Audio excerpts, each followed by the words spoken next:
Quote, "Civilization is the progress toward a society of privacy.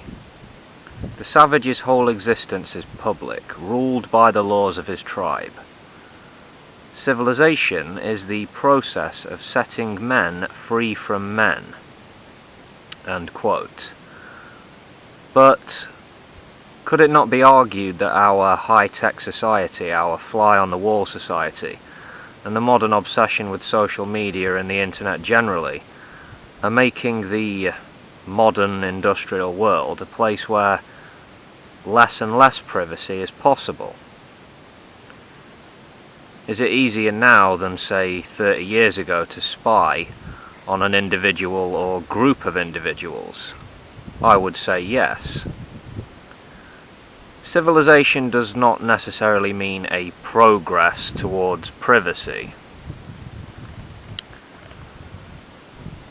Quote, "A creative man is motivated by the desire to achieve, not by the desire to beat others." Well, what if my desire can be summed up in the following way? I wish to create a grand political ideology for the purposes of achieving power on the national stage, and I will use this power to defeat other nations militarily and economically. That isn't my desire really, just using it as a means of showing you Ayn Rand's flawed thinking. Another quote, "There are two sides to every issue. One side is right and the other is wrong, but the middle is always evil." Well, you take an issue like abortion. There's more than one side, more than one view. Human beings informed by upbringing and experience have a wide variety of value systems and address important issues in a wide variety of ways. You can't just flatly say every issue is two-sided. One side is right and the other is wrong.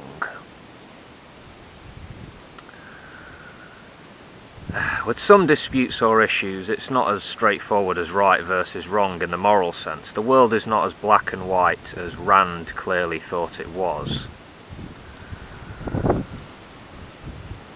Another Rand pearl of wisdom. If any civilization is to survive, it is the morality of altruism that men have to reject. Yeah, fuck altruism. Who gives a shit about the welfare of others, right? Don't give money to the homeless. Don't care about single mothers or children. Don't help old ladies across the road. Only selfishness in the excessive sense can keep civilization going, keep it strong.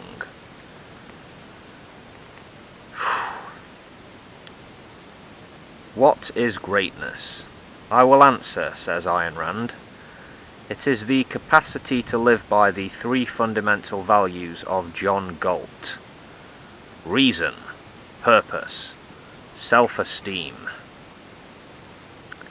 Reason, you say? She was a person who was on a crusade against what she saw as the root cause of evil on earth, namely, the irrational. Yeah. So she believed in being reasonable, being rational. Let's see what reasonable things Rand had to say about the Native Americans. Quote, "They didn't have any rights to the land, and there was no reason for anyone to grant them rights which they had not conceived and were not using. What was it they were fighting for when they opposed white men on this continent? For their wish to continue a primitive existence? Their right to keep part of the earth untouched, unused, and not even as property, but just keep everybody out so that you will live practically like an animal, or a few caves above it? Any white person who brings the element of civilization has the right to take over this continent, end quote. What were the Native Americans fighting for? Oh, I don't know, their very lives, perhaps. The right to exist, maybe.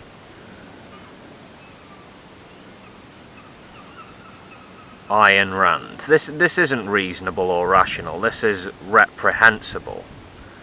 Ethnocentric bullshit came tumbling out of Ayn Rand's mouth more than once, though. She had some less than flattering things to say about Arabs and their culture also. Another quote. The worst evil you can do, psychologically, is to laugh at yourself. That means spitting in your own face. What a load of bollocks. Not taking yourself too seriously has to be a plus, come on. It's good for one's mental health and emotional well-being, I would say. Yeah, don't take yourself too seriously. Learn to laugh at yourself. For me, this quote shows that Ayn Rand lacked a healthy sense of humour. Yeah. Excessive use of the word evil in Ayn Rand's writings, and this incessant moralising too. Okay, one last quote. We advocate capitalism because it is the only system geared to the life of a rational being. End quote. Very narrow viewpoint. I can't imagine having a discussion with this woman would have been very much fun. It'd probably been more than a bit frustrating, yeah. I can understand why American libertarians and conservatives have been drawn to the ideas and writings of Rand over the years. Bottom line for me, she lacked logical coherence, and she wasn't as smart or consistent as she believed herself to be.